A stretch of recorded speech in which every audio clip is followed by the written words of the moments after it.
Nós queremos saudar a todos em nome do Senhor Jesus, na manhã desse dia, recebê-los com muita alegria para esse culto que nós prestamos ao nosso Deus, estamos prestando ao nosso Deus. Bendito seja Deus que nos traz aqui nessa manhã, que nos convoca para estarmos com Ele e para o servirmos através dos atos de culto que fazemos aqui. Eu queria convidá-los a abrir a palavra de Deus no Evangelho de João, capítulo 2, e nós vamos ler do verso 1 até o verso 12. Evangelho de João, capítulo 2, de 1 a 12.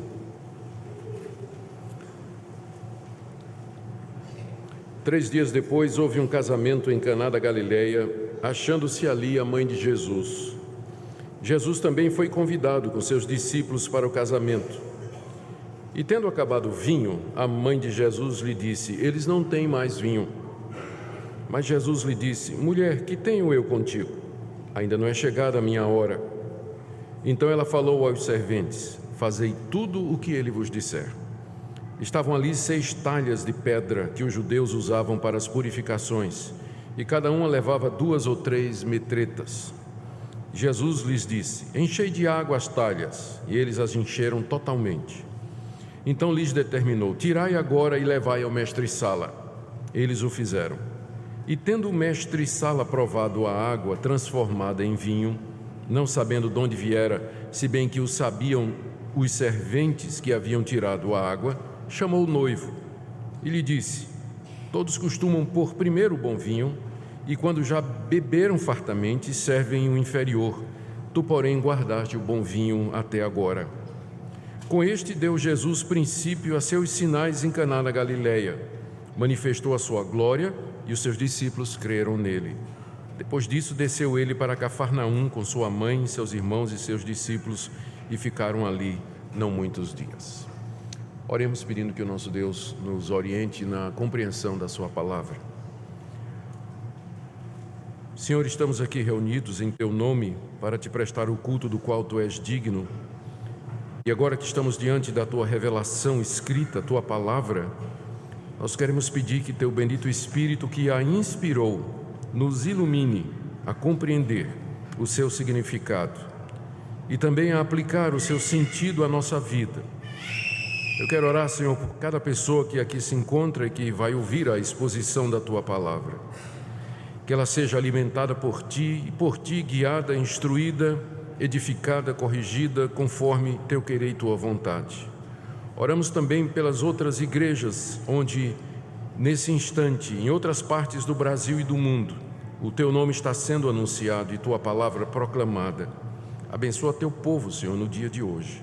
É o que nós te pedimos, em nome de Jesus. Amém. Queridos, nós estamos começando uma nova série de mensagens nos domingos pela manhã. Essa série é baseada nos sinais que Jesus fez no Evangelho de João. O Evangelho de João registra apenas 7 milagres de Jesus. E esses milagres foram escolhidos pelo apóstolo João com um objetivo específico. Os milagres apontavam para a pessoa de Cristo e a sua obra. O meu objetivo, portanto, em analisar com vocês esses milagres é, primeiro, renovar a nossa fé em Cristo Jesus, como Filho de Deus, nosso Senhor e Salvador, e fortalecer a nossa confiança no Deus Todo-Poderoso, que faz milagres, o Deus que interfere na realidade humana. Deixe-me dizer algumas coisas antes de iniciarmos a exposição do texto. Primeiro, eu creio que os milagres que nós temos aqui no Evangelho de João, eles têm que ser lidos literalmente, como história acontecida, desculpem a redundância. Eu digo isso porque há estudiosos e há teólogos que acham que os milagres do Novo Testamento foram uma invenção dos discípulos de Jesus. Tipo assim, eu sou nordestino, lá onde eu nasci e onde eu nasci na Paraíba, me criei no Ceará, depois fui para Pernambuco, onde completou minha educação. No tempo que eu morava no Ceará, eu morei na região do Cariri. Para quem não conhece, é a terra do famoso Padre Cícero, o Juazeiro do Norte. Lá tem uma grande igreja dedicada a ele.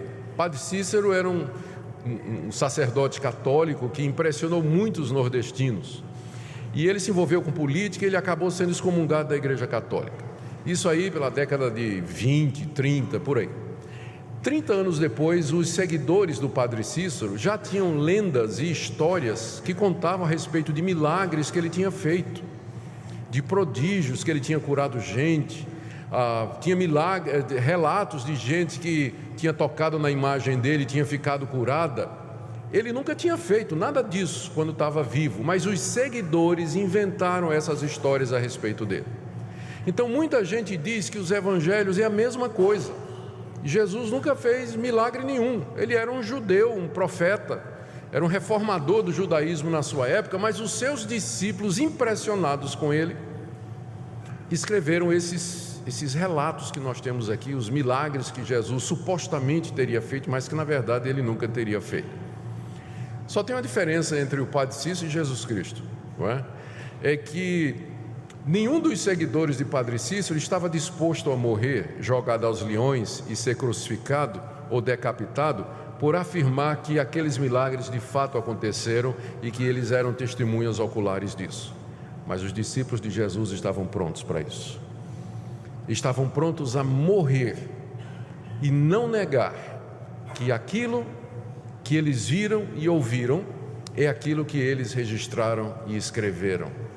E além do mais, tinha o seguinte: muito facilmente as pessoas da época de Jesus poderiam dizer: esses milagres que estão narrados aí nesses escritos dos seguidores de Jesus são todos mentirosos, porque eu sou contemporâneo de Jesus Cristo, eu não vi nunca ele fazer isso. E Jesus tinha inimigos que estavam interessados em acabar com sua reputação, o Império Romano e as autoridades judaicas. Contudo, na literatura do primeiro século, não há nenhum questionamento, mesmo da parte dos inimigos de Jesus, de que ele tenha feito esses milagres, o que torna uma diferença muito grande. Portanto, eu estou partindo da análise desses milagres aqui no Evangelho de João, do ponto de vista, do pressuposto, que é o pressuposto de todo cristão, de que o que você tem aqui é história. São fatos que aconteceram, que foram testemunhados e que foram registrados para que nós hoje soubéssemos quem é Jesus Cristo. Não é invenção dos seus discípulos. Nós cremos que estes milagres realmente aconteceram. Então, essa é a primeira observação que eu queria fazer. A segunda é lembrar que estes não foram os únicos que Jesus fez. João escolheu 7 milagres entre muitos daqueles que Jesus Cristo fez. No final do livro, no final do Evangelho, João diz assim, que Jesus fez muitas outras coisas. Jesus fez muitas outras coisas, é o capítulo 21, verso 25. Há muitas outras coisas que Jesus fez. Se todas elas fossem relatadas uma por uma, creio eu que nem no mundo inteiro caberiam os livros que seriam escritos. Então, João sabe que Jesus fez muito mais, mas ele escolheu esses 7 milagres com um objetivo, que era nos ensinar de maneira muito clara quem era Jesus Cristo. Deixe-me dar uma terceira observação aqui. O fato de que eu creio em milagres e nos milagres bíblicos, o fato de que eu creio que todos eles que estão registrados aqui de fato acontecerem, não quer dizer que eu autentico todos os milagres modernos que são feitos em nome de Jesus. Porque tem muita coisa acontecendo hoje em muitas igrejas que as pessoas chamam de milagres e dizem que são milagres que Jesus Cristo está fazendo.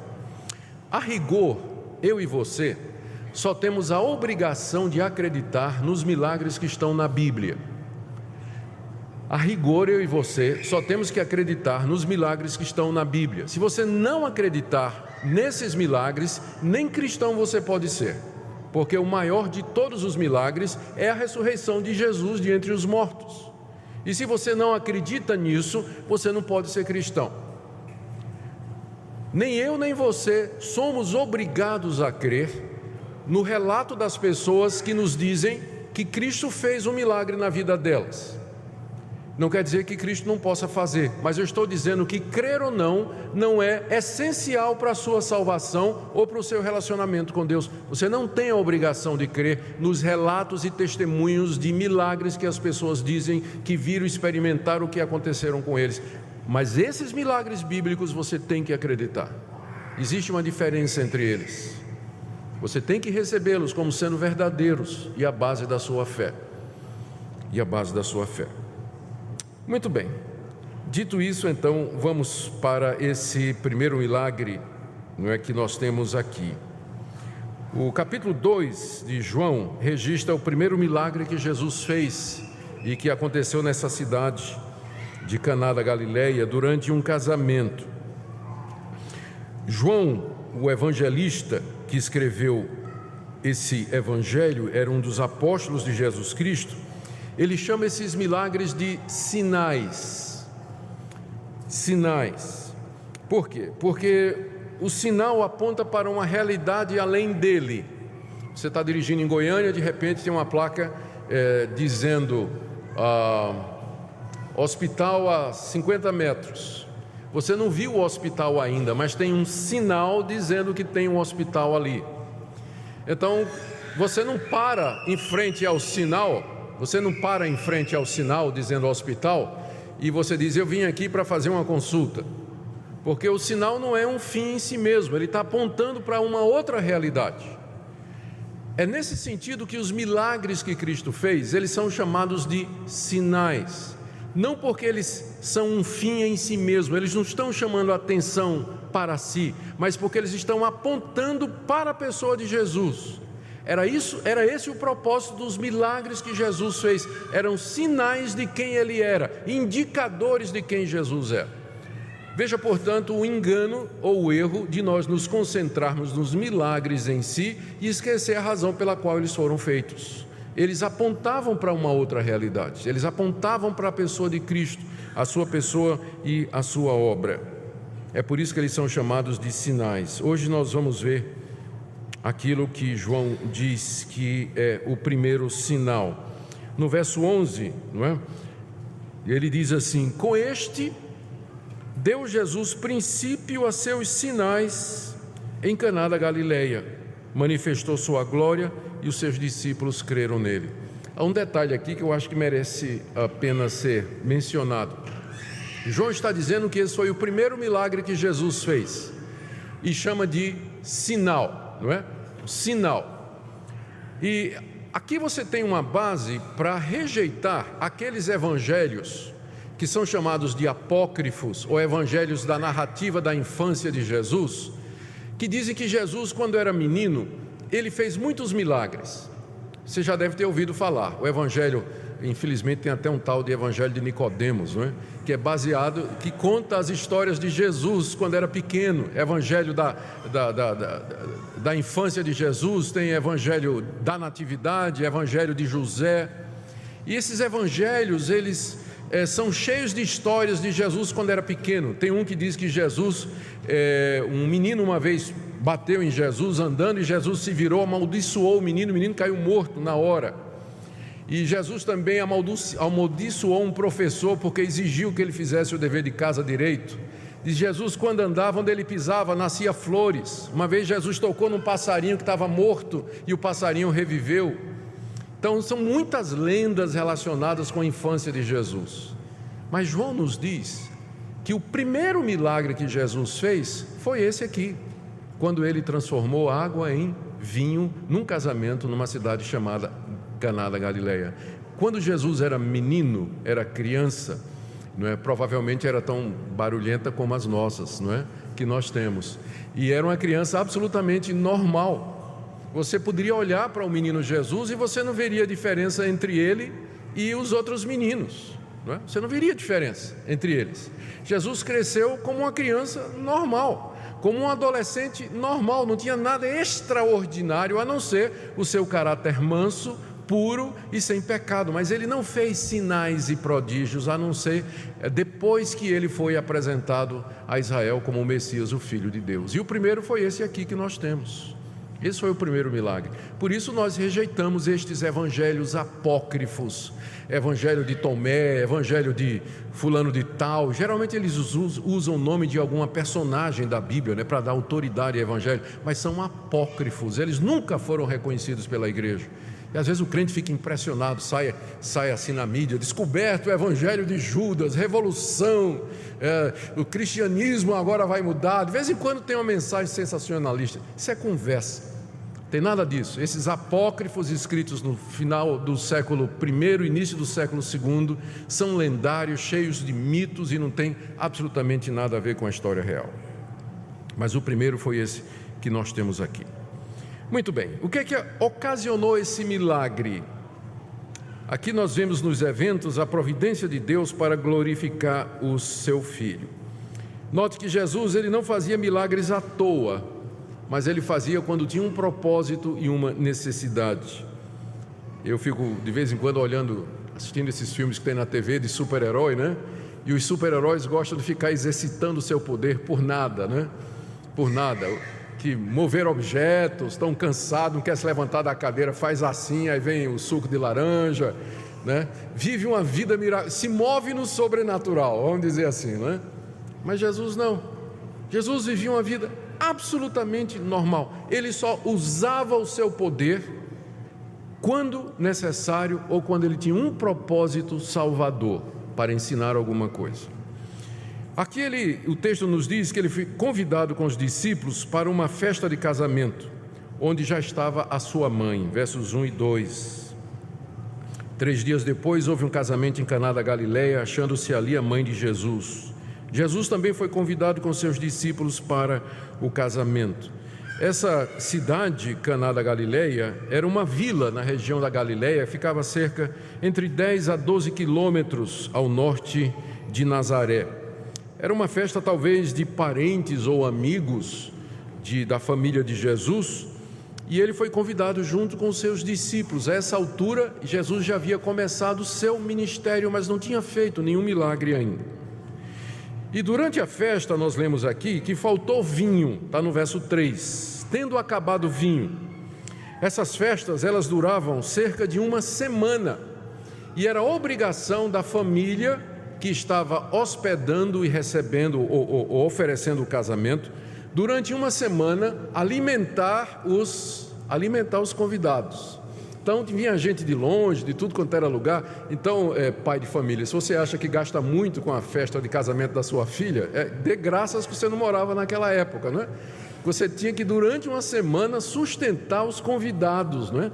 Pagar a hospedagem, comida. Então, gastos hoje com casamento é fichinha perto daquela época, né? E vocês sabem, o vinho fazia parte da cultura hebraica. Ele não somente era usado como alimento, mas era símbolo também de alegria, de festividade, e era parte essencial desses encontros. E no meio da festa, ou não sei, mais para o final dela, faltou o vinho. Talvez a família era pobre, porque lembra que a família de Jesus era pobre. Nós estamos sugerindo que provavelmente esse casamento era dos familiares, de algum familiar. A família era pobre, talvez tinha muitos convidados. O fato é que faltar o vinho no meio da festa poderia ser um sinal de desrespeito e desonra. E por alguma razão que nós não sabemos, Maria achou que era a responsabilidade dela resolver o problema. Talvez porque fosse parentes do lado de Maria, talvez porque Maria já era a essa altura uma senhora extremamente respeitada, uma espécie de matriarca ali do clã, alguma coisa, mas Maria acha que a responsabilidade é dela de resolver o problema do vinho. E a essa altura ela já sabe quem é o filho dela. E ela chega e conta o problema a Jesus. Final do verso 3, a mãe de Jesus disse a ele: não tem mais vinho. Talvez Maria esperasse de Jesus alguma coisa, alguma providência. A reação de Jesus está no verso 4. Mulher, que tenho eu contigo? Ainda não é chegada a minha hora. Bondosamente, Jesus repreende Maria, primeiro por querer exercer autoridade sobre ele. Não é que Jesus não respeitava os seus pais, mas que Jesus respeitava acima de tudo o seu pai celestial. Seu Pai celestial, aquele que está nos céus e a quem ele devia obediência plena e completa. E Maria parece que queria induzir Jesus a exercer aquele poder e aquela autoridade que ele tinha fora do tempo. Tanto é que ele diz aqui: ainda não é chegada a minha hora, mãe, a hora em que eu vou me manifestar ao mundo, a hora em que eu vou mostrar quem de fato eu sou, a hora em que eu serei preso, crucificado, morto pelos pecados. Deus tem um cronograma, Deus tem uma agenda, e Ele está agindo de acordo com esse propósito e com esse tempo. Então não force as coisas, não force as coisas. É isso que Jesus está dizendo aqui. Algumas pessoas ficam pensando que Jesus tinha sido rude com sua mãe, porque ele disse: mulher, o que é que eu tenho contigo? Não é? Mas na verdade, no costume da época, no linguajar da época, se dirigir mesmo à mãe como mulher não era absolutamente nada desrespeitoso. Se você der uma lida no resto do Evangelho de João, você vai ver que outras vezes Jesus se dirigiu a mulheres dizendo mulher, mulher, por exemplo, a mulher samaritana e outras pessoas com quem ele lida. Então não tinha nada de desrespeito aqui. Jesus apenas adverte Maria: você é minha mãe, mas você não tem domínio nem controle sobre mim. Você sabe quem eu sou, você sabe quem eu sou. Alguma coisa na resposta de Jesus deixou Maria convencida de que, apesar do que Jesus disse, ele ia fazer alguma coisa. Não é? A gente gostaria de ter mais detalhes, talvez o tom da voz.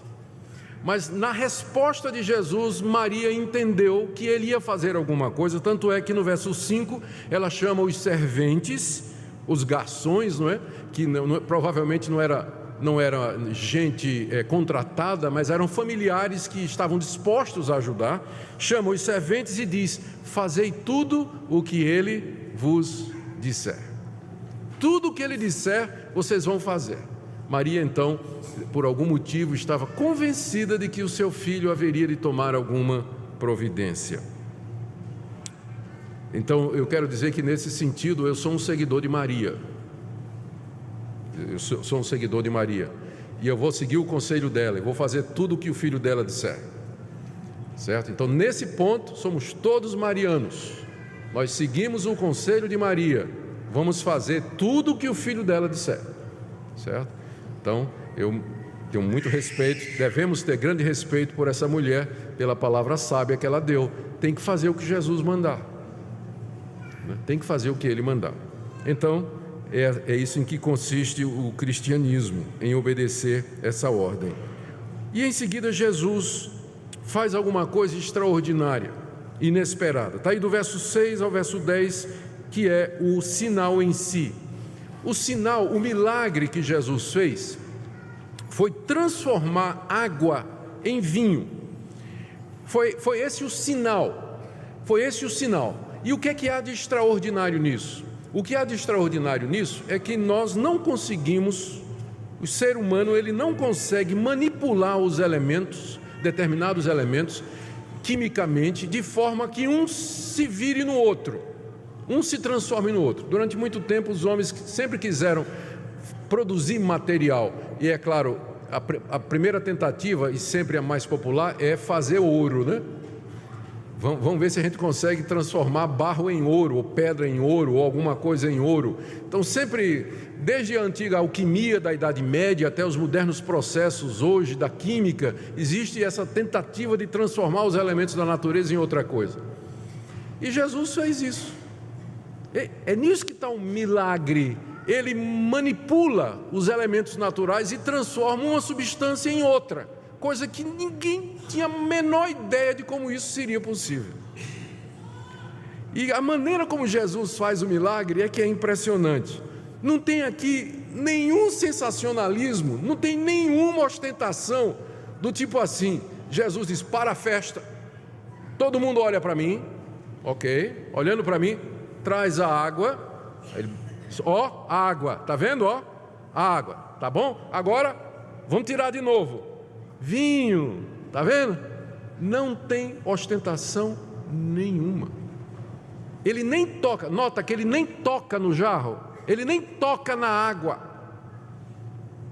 nem toca, talvez para mostrar que quem estava ali é o próprio Deus, que faz as coisas pela palavra dele. Não precisa manipular como os místicos, os mágicos, os encantadores fazem. Não precisa manipular, só pela intenção dele. Chama os serventes e diz, veja que ele já usa o que tinha. Diz o verso 6 que ali tinha 6 talhas de pedra de 2 ou 3 metretas usadas para purificações. Eram jarros de água feito de pedra, cada um deles com cerca de 100 litros, 2 ou 3 metretas, cerca de 80 a 100 litros. E que era usado para as purificações. A lei de Moisés mandava que o judeu, quando chegasse ou se ele fosse declarado impuro pelo contato com gentios ou com determinados animais, ou enfim, ele era declarado impuro. Então ele tinha que se lavar, era uma purificação ritual. E como tinha muita gente, provavelmente providenciaram 6 jarros de água, ou que cabia água, eles não estavam cheios, né, a essa altura, para as purificações dos convidados que ali estavam. E Jesus viu aquilo ali. E ele então chama os serventes e diz no verso 7, enchei de água as talhas, e eles as encheram totalmente, elas estavam vazias.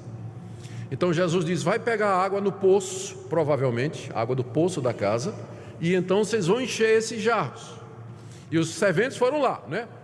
Baldinho lá no fundo do poço, tira, vamos lá, vamos enchendo, porque 600 litros d'água não é coisa pouca não. Mas vamos lá, encheram e foram enchendo lá os jarros de água, né? E o pessoal, a festa lá parada, sem vinho, ninguém estava vendo o que estava acontecendo. Essas talhas estavam de lado lá, tudo discreto, sem sensacionalismo.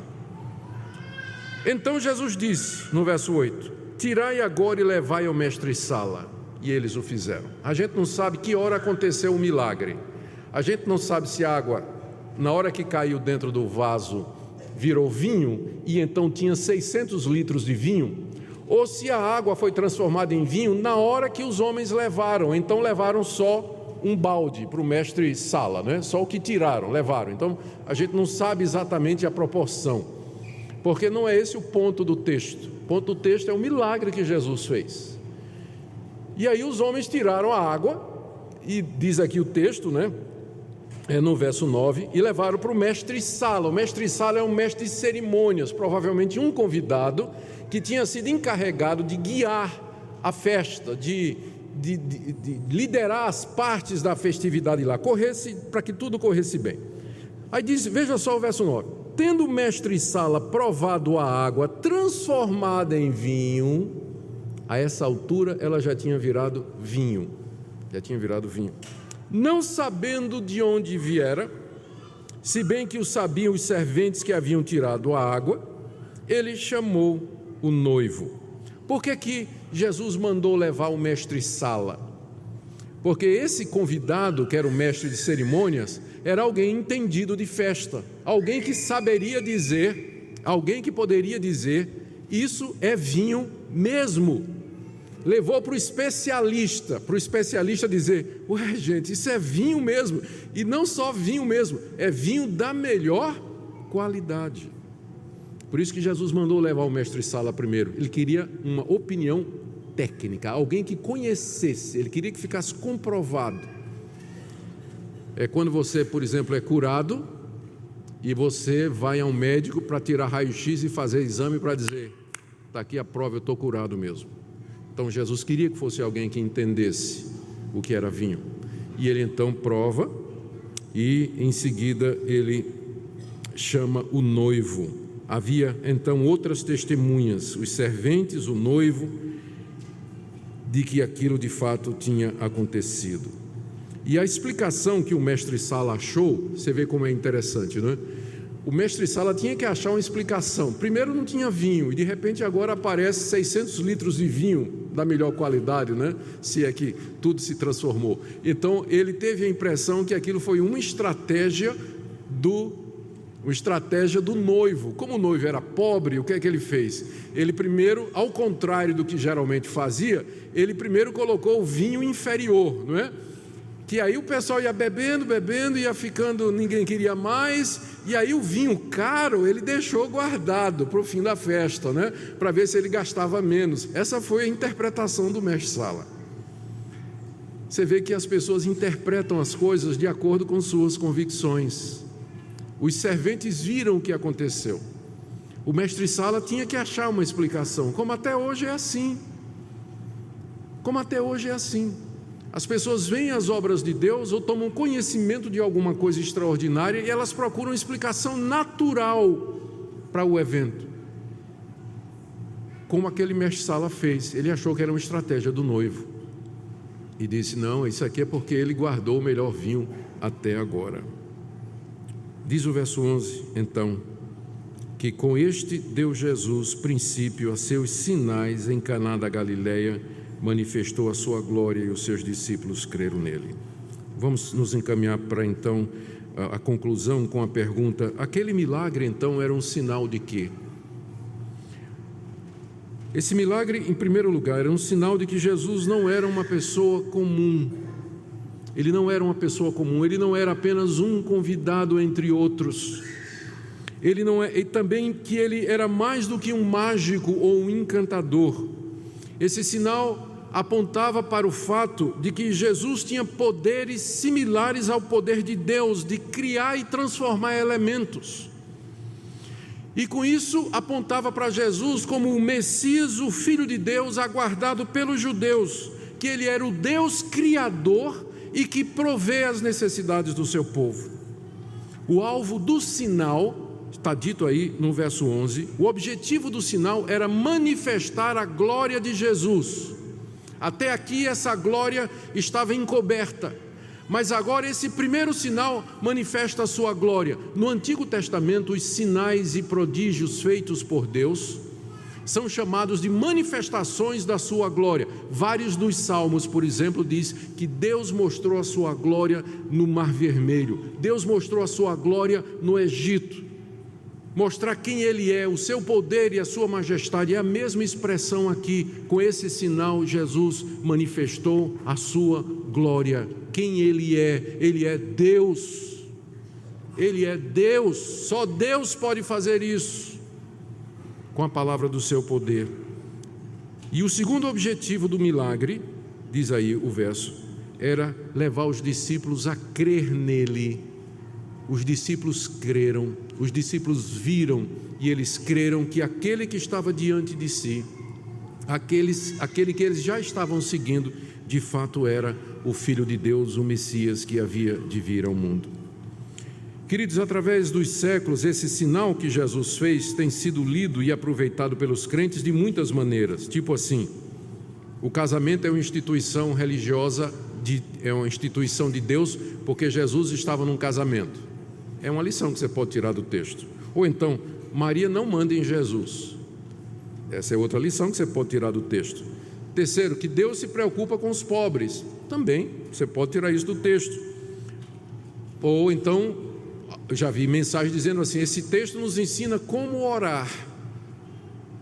Chegar para Jesus, é o que Maria fez. Maria foi uma oração, chegou para Jesus e trouxe a necessidade. Eles não têm vinho, isso é oração. A gente aprende que orar é isso, é chegar diante de Deus e dizer: olha, as pessoas precisam disso ou daquilo.